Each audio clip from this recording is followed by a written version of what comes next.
25 январга карата күндүн маанилүү жаңылыктары менен тааныштырабыз. Саламатсызбы? Мамлекеттик чек араны мыйзамсыз кесип өтүүгө шектелип жаткан депутат Эмил Жамгырчиев 26 февралга чейин УКМКнын убактылуу кармоочу жайына киргизилди. Атайын кызматтын маалыматына ылайык 1-май райондук соту өкүм чыгарууда депутаттын тергөөдөн жашырынып кетүүгө реалдуу мүмкүнчүлүгү бар экенин эске алган. УКМКдан Жамгырчиевке козголгон иш боюнча тергөө жакында аяктап, сотко жөнөтүлүп, алар тиешелүү чечим чыгарарын кошумчалашты. Ал эми Жамгырчиев аны аскер кызматкерлери сот залынан чыгарып баратканда өкүмгө макул эмес экенин айтып, жогорку инстанцияга арызданарын айткан.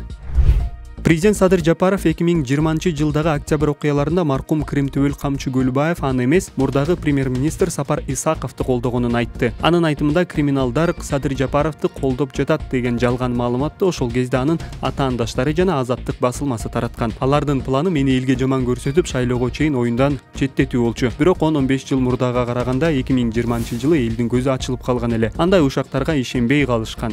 Кандай маалымат болбосун өздөрү талдап, тактап, чын бышыгын билип алышчу, деди ал. Жапаров Көлбаевдин Исаковду колдогонуна толук далилдер бар экенин белгиледи. Анын айтымында 2020-жылдын 6 октябрында Көлбаев Исаковго Атамбаев экөөң ушул унаа менен жүргүлө деп зооттолгон Мерседес үлгүсүндөгү унаасын белек кылган. 8 октябрь күнү Камчы Көлбаев жеке өзү Кремчөйрөнүн балдарына Исаков менен Атамбаевдин группасын колдогула деген кабар таратып, буйрук берген. Биз андай маалыматтарды ИИМдин атайын бөлүмү аркылуу телефон сүйлөшүүлөрдөн угуп турганбыз, деди ал. Президенттин айтымында 2020-жылдын 9 октябрында криминалдар менен Исаковдун күчтөрү биригип, Ала Тоо аянтына чыгышкан. Ошол күнү Борбордук аянтта Жапаровдун жана Атамбаев, Исаков менен мурдагы премьер-министр Өмүрбек Бабанов баш болгон бир катар саясатчылардын тарапташтарынын кагылышуусунан улам баш аламандыктар орун алган. Эсиңерде болсо, ошол күнү карапайым эл бириккен күчтөрдү аянттан кубалаганда Исаков менен Атамбаев Көлбаев белек кылган унаа менен аянттан качышкан. Ошондо белгисиз бирөө травматикалык тапанча менен унааны эшикке аткан. Ал унаа ушул күнгө чейин бир жер төлөдө сакталып туруптур.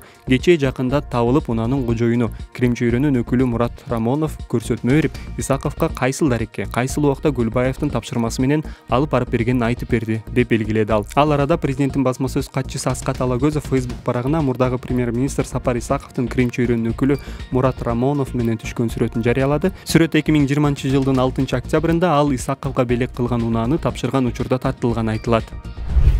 Окуучуну салган Баткен облусунун Кызыл Кыя шаарындагы эл аралык сапат билим берүү мекемесинин мугалими жана тарбия иштери боюнча директордун орун басары иштен бошотулду. Бул тууралуу 25 январда Билим берүү министрлигинен кабарлашты. 24 январда Исхак Разаков атындагы эл аралык сапат билим берүү мекемесинин мугалими окуучуну сабаган видео тарады. Анда мекеменин мугалими жатакананын коридорунда окуучуну бир нече жолу бетке чаап, токмоктогонун көрүүгө болот. Алдын ала маалыматка ылайык, окуучуну сабаган мугалим Түркмөнстандын 35 жаштагы жараны. Билим берүү министрлиги окуяга байланыштуу балдардын укуктарын коргоо боюнча комиссия түзүлүп, жеринде анализ жүргүзүү үчүн даярдыктар жүрүп жатканын маалымдады. Ошондой эле окуя Кызыл Кыя шаардык милициясынын электрондук журналына катталып, териштирүү иштери башталганын билдиришти. Анын жыйынтыгы менен кошумча маалымат берүүнү убадалашты. Ал эми сапат билим берүү борборунун жетекчилиги 25 январда окуучуну ур токмок калган мугалимге чара көрүлгөнүн билдирип, окуучулардан жана алардын ата-энелеринен кечирим сураган билдирүү таратты. Аны менен катар аталган лицейдин директорунун жоопкерчилиги башка дирекциянын педагогикалык кеңешинин чукул жыйынында караларын кошумчалашты.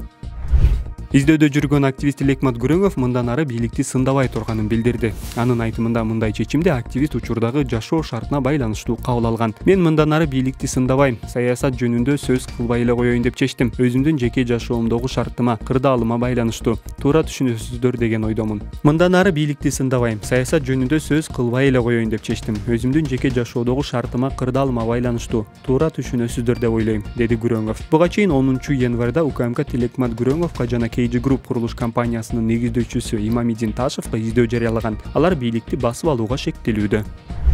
Бишкектин Октябрь райондук сотунда Клок медианы жоюу боюнча Бишкек прокуратурасынын доо арызын кароо боюнча кезектеги сот отуруму болду. Клоптун юристтери доо арыз жазык процессуалдык кодекстин нормаларына туура келбегени үчүн прокуратуранын арызын артка кайтарып берүү өтүнүчү менен кайрылышты. Прокуратура өтүнүчкө каршы чыкты. Судья арызды артка кайтаруу өтүнүчүн четке катты. Кезектеги соттук отурум 5 февраль саат 16:00 белгиленди.